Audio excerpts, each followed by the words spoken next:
En el prólogo a la contribución a la crítica de la economía política burguesa, obra publicada en 1859, Marx describe el desarrollo de su crítica a la economía política. Parte del capital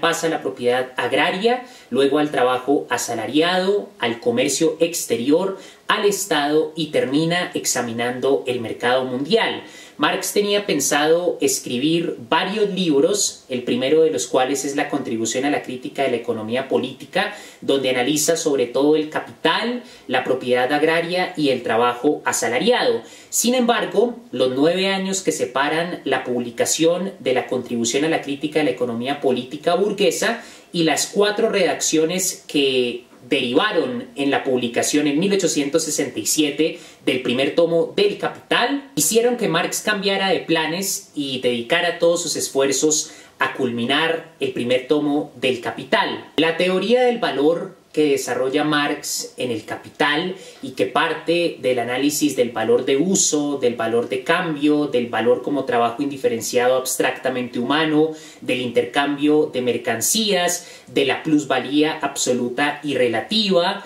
describe el funcionamiento y la crisis del capitalismo, ofrece una ley de la formación de los precios y explica el ciclo del capital como un proceso que consta de 3 momentos. En el primer momento, el burgués, mediante un capital que se convierte en dinero, compra los medios de producción, compra la fuerza de trabajo vendida por el proletario en el marco de la esclavitud asalariada. En la segunda etapa, el proletario debe producir una mercancía cuyo valor supere el capital originalmente invertido por el burgués en la primera etapa del ciclo del capital, y la forma en la que el obrero produce una mercancía cuyo valor supere el capital originalmente invertido por el burgués es mediante la producción de lo que se llama plusvalor. El plusvalor es aquel valor excedente fruto del plus trabajo, es decir, de aquella porción de la jornada laboral no remunerada en el salario. El salario, que implica la remuneración de los medios de subsistencia que requiere el obrero para perpetuar su existencia, remunera tan solo una parte de la totalidad del valor que se produce en una jornada laboral, en una actividad productiva que es gasto de fuerza de trabajo humana orientada a la finalidad de producir un valor de uso o una mercancía específica que se conoce como trabajo útil, ese gasto de fuerza de trabajo humana orientada a la finalidad de fabricar un valor de uso específico.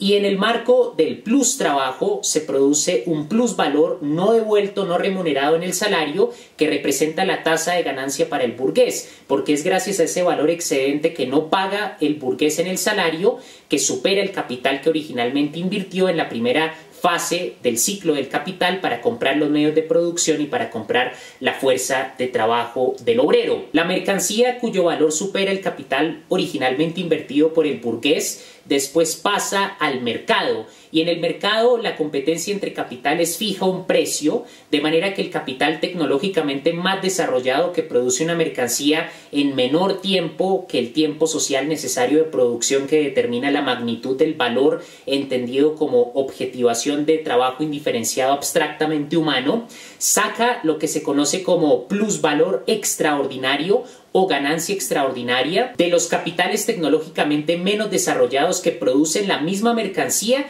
en mayor tiempo y con mayor valor, entendiendo el valor no como valor de uso ni como valor de cambio, sino valor en tanto objetivación de trabajo indiferenciado abstractamente humano, gasto de la misma fuerza de trabajo humana sin arreglo a cómo se gastó y sin arreglo a la especificidad cualitativa de la actividad productiva específica que mediante el trabajo útil da como resultado un valor de uso particular o una mercancía específica. Fruto de la explotación de la plusvalía absoluta que implica aumentar la jornada de trabajo para incrementar el plustrabajo no remunerado en el salario, fruto de la plusvalía relativa, fruto también de la competencia con los capitales en el marco de la comercialización de una mercancía en el mercado, el burgués extrae tanto plusvalía en la contradicción capital-trabajo del proletario como también plusvalía extraordinaria de los capitales tecnológicamente menos desarrollados con los cuales compite. Y esas son dos formas en las que la burguesía obtiene lo que se conoce como tasa de ganancia. Por tanto, la teoría del valor que alcanza a desarrollar Marx en El Capital y que sigue siendo uno de los elementos del materialismo histórico más importantes y más vigentes actualmente,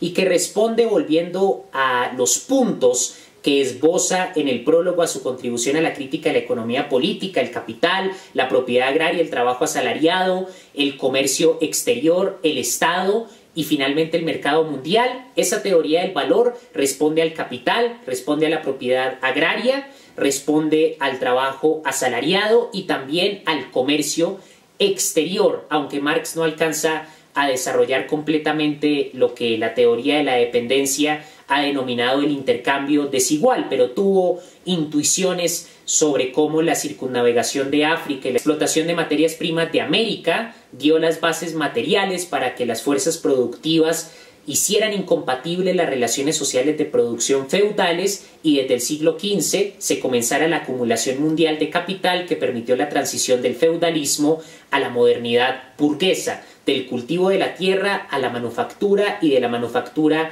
a la industria. Lo que Marx alcanzó a describir con mucho detalle es la competencia entre capitales y cómo los capitales con menos tecnología, que producen una mercancía en más tiempo del tiempo social necesario de producción y con mayor valor porque a menor tecnología hay más valor en tanto trabajo humano porque hay más fuerza de trabajo humana, menos intervención de la máquina. Esos capitales transfieren un valor que es plusvalía extraordinaria a los capitales tecnológicamente más desarrollados. Asimismo, la teoría del valor de Marx ofrece una ley que describe la formación de los precios, y es que la mercancía, fruto del trabajo vivo, objetivado, en una jornada laboral y no devuelto, no pagado en su totalidad en el salario del obrero, que encima de todo produce una mercancía en el contexto de lo que Marx en sus manuscritos económico-filosóficos de 1844 denomina trabajo enajenado, y es que, heredando la noción de enajenación que en Hegel se presenta como una exteriorización del contenido de la conciencia, Marx va a decir que el obrero produce una mercancía y esa mercancía no refleja al obrero, esa mercancía no le pertenece al obrero, sino que implica un valor de uso fijado por las necesidades de una sociedad en donde imperan los intereses y necesidades de la clase dominante, más no las necesidades de las mayorías. En El Capital, en el primer tomo, Marx dice que una mercancía es un objeto exterior, una cosa que merced a sus propiedades satisface necesidades humanas, sean del estómago o sean de la fantasía. Pero resulta que en el capitalismo las mercancías no se producen para satisfacer ni las necesidades del estómago ni las necesidades básicas que implicaría la producción de los medios de subsistencia. Por eso actualmente 9 millones de personas se mueren de hambre al año mundialmente. Tampoco se producen mercancías que respondan a las necesidades de la fantasía, sino que responden a las necesidades, a los intereses y, sobre todo actualmente, en las llamadas sociedades del consumo, a las construcciones ideológicas que impone el capitalismo en los diferentes mercados y que hace que una mercancía que objetivamente no tiene mayor utilidad y que actualmente es fruto de la destrucción del medio ambiente y de la explotación de la periferia en el mercado mundial, se venda masivamente y se genere una demanda por un valor de uso cuya utilidad es una construcción ideológica, porque no responde a las necesidades reales, no se satisfacen los medios de subsistencia ni las necesidades fisiológicas más básicas. Por ejemplo, la distribución de alimentos y las mínimas condiciones de vida que garanticen la subsistencia de las clases más pobres e incluso de aquellos grupos que ni siquiera se encuentran dentro de las relaciones sociales de producción del capital, el lumpenproletariado, los indígenas, muchos sectores del campesinado, los desempleados, los indigentes. No se satisfacen las necesidades básicas de estos grupos, ni siquiera las del proletariado, pero sí se producen masivamente mercancías cuya utilidad es una construcción ideológica en el marco de la sociedad del consumo y no tiene nada que ver con las necesidades reales ni del estómago ni tampoco de la fantasía. De manera que al explicar el concepto de trabajo enajenado que desarrolla Marx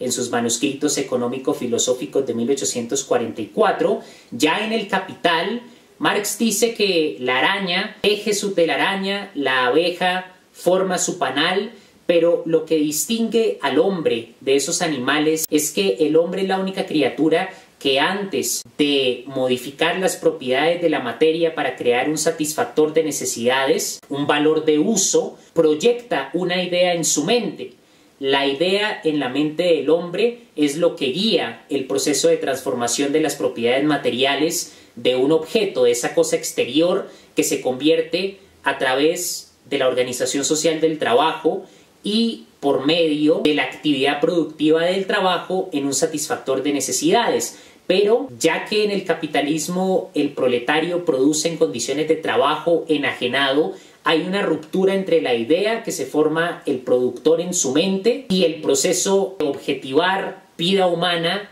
en el contexto de una jornada laboral y de una actividad productiva para transformar esa idea en una mercancía. No es la idea del proletario la que se convierte en una mercancía, en un valor de uso, sino es la idea impuesta según los intereses de la burguesía. La burguesía actualmente pretende inundar el mercado de toda clase de dispositivos tecnológicos cuya producción se da en obsolescencia programada, es decir, muchos de estos dispositivos se producen para durar menos tiempo de lo que podrían durar dado el desarrollo tecnológico actual, simplemente con el interés de generar ciclos desde el punto de vista ambiental insostenibles, de consumismo precipitado. El capitalismo prefiere, dentro de la lógica de la competencia de capitales en el mercado de las farmacéuticas, prefiere producir medicamentos que tienen un interés más de vender que de curar enfermedades y que se rigen por la competencia entre capitales, más no por un interés real de mejorar las condiciones de vida. Y actualmente lo vemos frente a la pandemia, no hay un esfuerzo global unificado, sino lo que vemos es que hay diferentes burguesías que producen distintas vacunas y están compitiendo unas con otras. La burguesía que produzca vacunas en menor tiempo del tiempo social necesario de producción va a sacarle plusvalía extraordinaria a las burguesías que tienen menos tecnología y que producen la mercancía, en este caso es la vacuna, que producen vacunas con más fuerza de trabajo humana y en mayor tiempo. Entonces, incluso frente a la crisis actual del COVID, no hay un esfuerzo unificado de parte de las farmacéuticas para producir una sola vacuna que implique el esfuerzo científico y tecnológico del mundo unido frente a esta crisis, sino que sigue imperando la competencia entre los chinos, entre los ingleses, entre los diferentes productores de distintas vacunas, cuyo interés es sacar plusvalía extraordinaria y vender, más no curar ni en ningún momento mejorar las condiciones de vida. Luego, el trabajo enajenado implica que esa idea que tiene el proletario se desconecta completamente del proceso de producción de una mercancía. Y actualmente, en el capitalismo contemporáneo, lo vemos, por ejemplo, en la aplicación del conocimiento científico a la industria y la tecnología. Los científicos, los ingenieros que van a trabajar a compañías, para poner un ejemplo, el ingeniero de sistemas que va a trabajar a una compañía como Microsoft o Apple tiene una idea en el marco de lo que debería ser el proceso creativo e innovador de producir un software, de crear un dispositivo tecnológico, pero esa idea no la puede proyectar libremente en la mercancía que está produciendo, ya sea un software, ya sea un computador, un celular, una aplicación, lo que sea que esté produciendo, esa idea que él tiene no la puede proyectar libremente, sino que debe apegarse a la idea previamente impuesta de lo que debería ser esa mercancía específica según los intereses de la compañía. A Microsoft no le conviene producir un computador que durase varias décadas, por ejemplo, y no le interesa producir un mercado en donde se tratara de reemplazar las partes de ese computador para no tener que reemplazarlo como sucede en el mercado actual por otro modelo nuevo, sino para intentar evitar la crisis medioambiental o al menos menguar el daño a los ecosistemas fruto de una economía que, regida por la obsolescencia programada en el plano de la producción de dispositivos tecnológicos, prefiere obligar a aquellos que tienen suficiente poder adquisitivo para comprar estos dispositivos a obtener nuevos modelos y desechar los modelos que se dañan porque están diseñados deliberadamente para durar menos tiempo de lo que podrían y deberían durar. Entonces, el científico, el ingeniero que trabaja para estas grandes compañías no puede proyectar su idea libremente a la mercancía que produce, sino debe ajustarse a la idea previamente establecida según los intereses de la burguesía que controla el mercado para el que está trabajando. Lo mismo sucede en el caso de los biólogos y químicos que contratan las grandes industrias de los alimentos. Ellos no pueden proyectar sus ideas científicas libremente, sino que tienen que ajustarse a los intereses de la burguesía que controla ese mercado. Lo mismo sucede con los investigadores químicos, biólogos, médicos que contratan las farmacéuticas. Tampoco pueden proyectar libremente sus ideas. No hay, por lo tanto, un auténtico progreso ni hay innovación, sino lo que hay es un trabajo alienado. Hay una subyugación del productor, que en este caso es el científico, de manera que su conocimiento no puede innovar, no puede ser aplicado libremente, sino que tiene que necesariamente ajustarse a los intereses económicos de competencia, de acumulación de capital, de valorización del capital y de acumulación de propiedad privada de parte de los burgueses que son dueños de estos mercados. Así que podemos ver la vigencia del concepto de trabajo enajenado que Marx desarrolla desde sus escritos de juventud y que entiende de forma rigurosa en el Capital. Marx muere en 1883 y después de 4 redacciones logra terminar el primer tomo del Capital, que publica en 1867, pero no pudo terminar los otros tomos del Capital. Dejó una serie de manuscritos que luego Engels utilizó para publicar póstumamente el segundo y el tercer tomo del Capital. Luego se añadió la teoría del plusvalor, pero Marx no alcanzó a finalizar el proyecto que había esbozado en el prólogo a la contribución a la crítica de la economía política burguesa. Por eso, la amplia tradición del marxismo ha hecho numerosos aportes a la teoría del valor que esboza Marx en el Capital. Por ejemplo, un marxista, economista de la Unión Soviética, Isaac, publicó un libro sobre economía política marxista y él perteneció al Instituto Marx-Engels, que fue el primero en publicar todos los escritos de Marx y Engels. En ese esfuerzo por dar a conocer las obras de los fundadores del socialismo científico, del materialismo histórico, se publica por primera vez en 1932 La ideología alemana, que Marx y Engels habían escrito en 1845, pero que dejaron a la crítica roedora de los ratones porque no la pudieron publicar y no les importó, porque la finalidad de ese libro de más de 700 páginas era esclarecer su crítica a la filosofía hegeliana, su crítica a los neohegelianos y, como ellos lo escriben textualmente, saldar cuentas con su conciencia filosófica anterior. Marx y Engels no tienen problemas en dejar un manuscrito de más de 700 páginas a la crítica roedora de los ratones,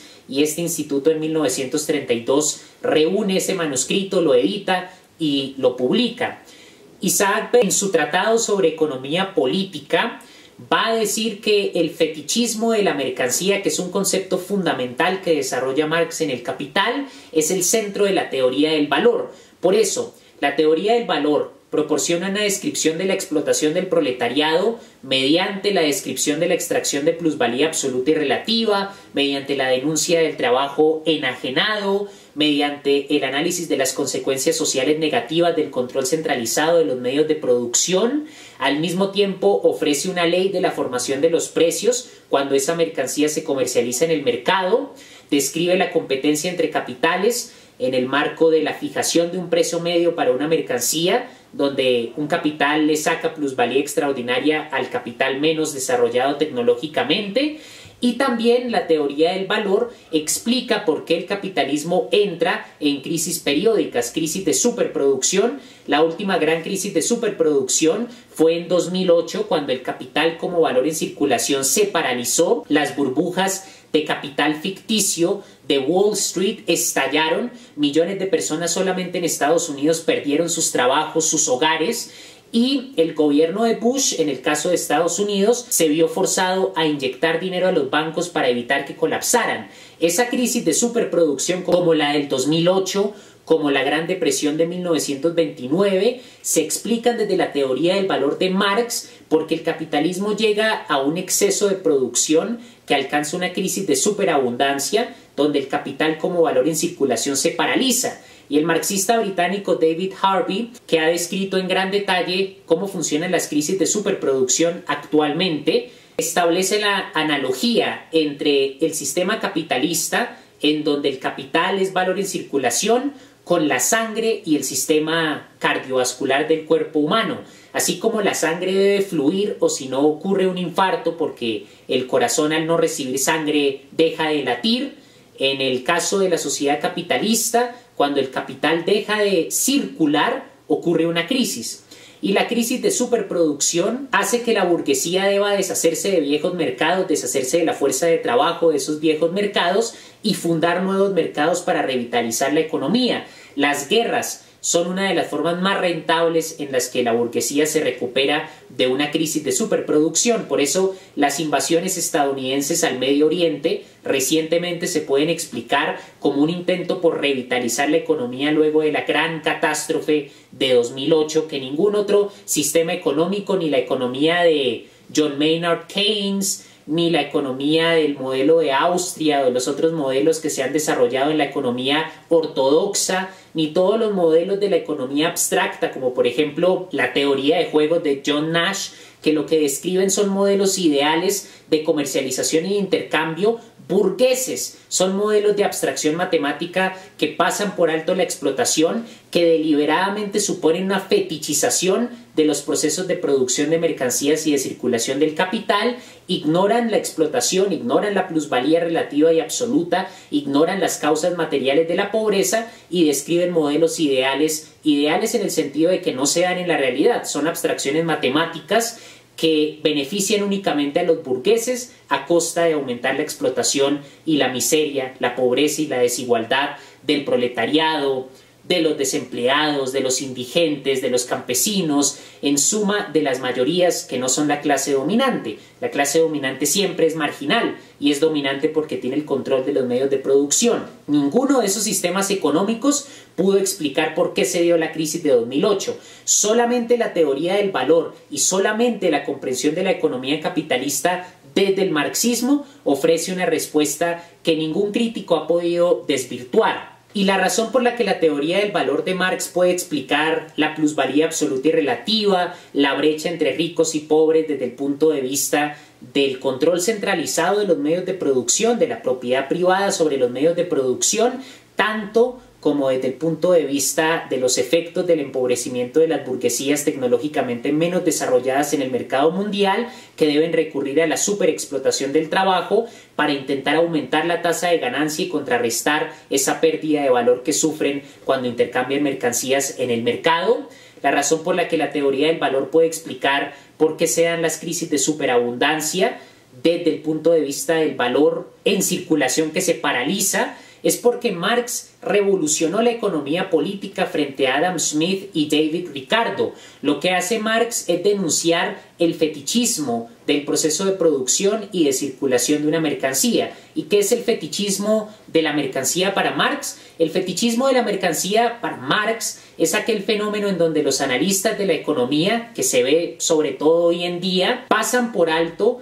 que las mercancías se producen por seres humanos explotados, pasan por alto el hecho de que el salario no remunera la totalidad del valor que se produce en una jornada laboral, pasan por alto el hecho del trabajo enajenado, donde la idea del proletario, la idea del productor, también el científico, el médico en las nuevas industrias, no se puede proyectar libremente en lo que está fabricando. Pasan por alto toda la explotación y toda la barbarie del capitalismo y tratan de describir los procesos de comercialización del valor, cómo el valor se le asigna precios, la ley de la formación de los precios en el mercado, sobre la base de la abstracción de la explotación concreta y real. Por eso esos sistemas son completamente abstractos, son modelos matemáticos en su mayoría que responden a los modelos ideales de intercambio que suponen la mayor ganancia para los burgueses. Esos modelos económicos tratan de predecir cómo evitar que ocurra un colapso de la economía, pero únicamente desde el interés de los burgueses. No son capaces de dar cuenta de cuáles son las causas reales de las crisis de superproducción, sino tratan, por ejemplo, de especular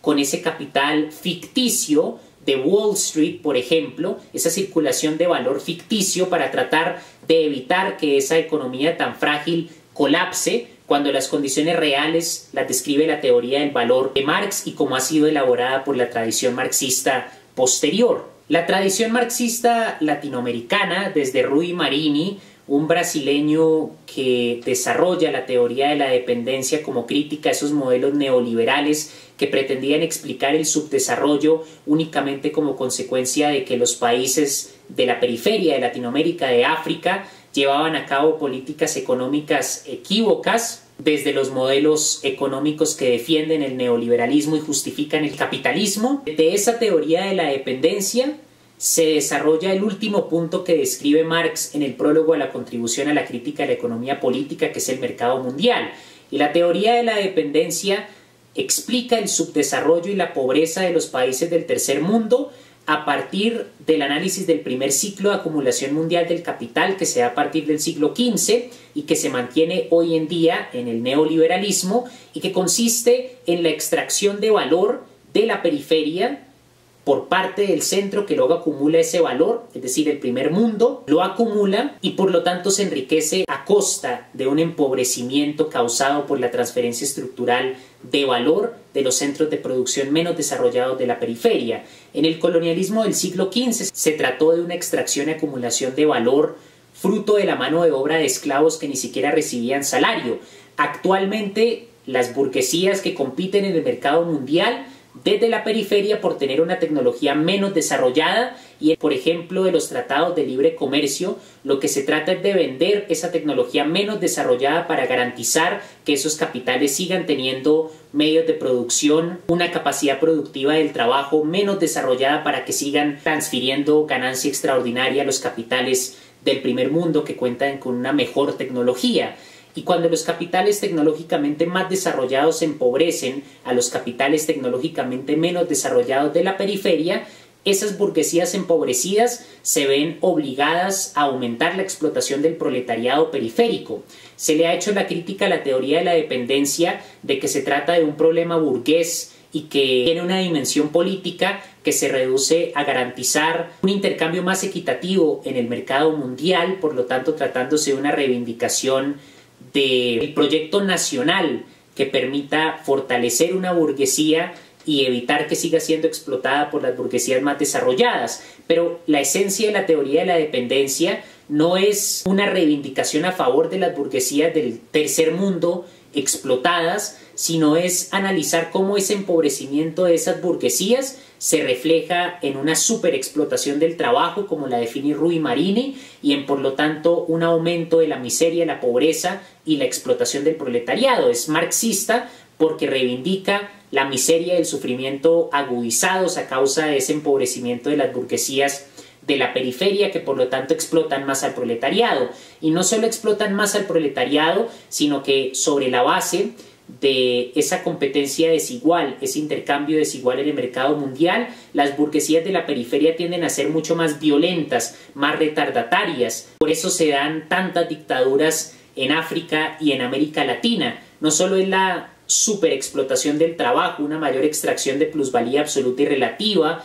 sino también una Überbau, como dice Marx en alemán, que significa sobreestructura, Überbau, sobreestructura jurídica, política y cultural, mucho más conservadora, más dictatorial, propensa a crímenes de toda clase, que representa la dimensión política, jurídica, ideológica de una burguesía periférica que, al ser explotada materialmente, tiene una ideología más retardataria, más opresiva, precisamente porque debe recurrir a una mayor explotación para aumentar la tasa de ganancia y tratar de contrarrestar el empobrecimiento que causa la competencia en el mercado mundial. Para finalizar, la invitación es a volver al Capital de Marx, a volver a la crítica de la economía política burguesa de Marx, a los Grundrisse, a sus cuadernos de Londres, para tener una comprensión integral del desarrollo de pensamiento económico de Marx, el desarrollo de sus distintas categorías, el análisis del valor de uso que se efectiviza en el uso y que es el portador material del valor de cambio y que es el contenido de la riqueza social, sea cual fuere la forma social de esta, el análisis en el capital del valor de cambio como una relación cuantitativa de intercambio entre valores de uso cualitativamente distintos, la definición de trabajo útil, de trabajo simple y de trabajo indiferenciado abstractamente humano como la sustancia generadora del valor, la descripción de la plusvalía absoluta y relativa, el proceso de acumulación del capital no mundial, sino del capital que explica la transición del campo a la ciudad, sobre todo a partir del siglo XVIII, y que en muchos países latinoamericanos y de África todavía sigue teniendo un gran significado, esa contradicción entre la ciudad y el campo, entre los centros de producción industriales y la economía agraria, el análisis de las formas de propiedad que en la ideología alemana se relacionan con la estructura de la familia, con la organización política de las diferentes épocas, y desde luego la teoría del valor, que describe a partir del análisis en el Capital de la forma relativa y de equivalente del valor de las mercancías que se intercambian en la forma singular o simple del valor, que describe a partir del valor de cambio como el modo de expresión del valor en tanto objetivación de trabajo indiferenciado abstractamente humano,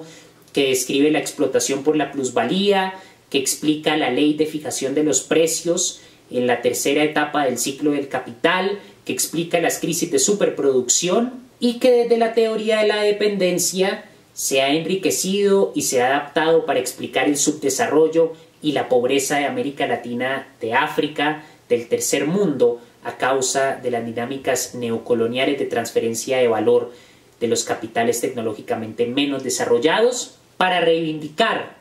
esa teoría del valor que tiene un núcleo humanista y por lo tanto filosófico, en tanto que Marx describe la negación del hombre por el capital, mientras que todas las teorías ortodoxas de la economía lo que hacen es hacer abstracción de esa explotación del hombre, hacer abstracción de la desigualdad y de la pobreza y tratar de explicar cómo evitar la inflación, cómo relacionar el precio y la demanda, cómo se dan las leyes del mercado, pero haciendo abstracción del hombre. Marx no hace abstracción del hombre, sino que parte de la explotación y de la miseria del proletariado, del pauper, del pobre que es negado en su dignidad y en su libertad por el capital.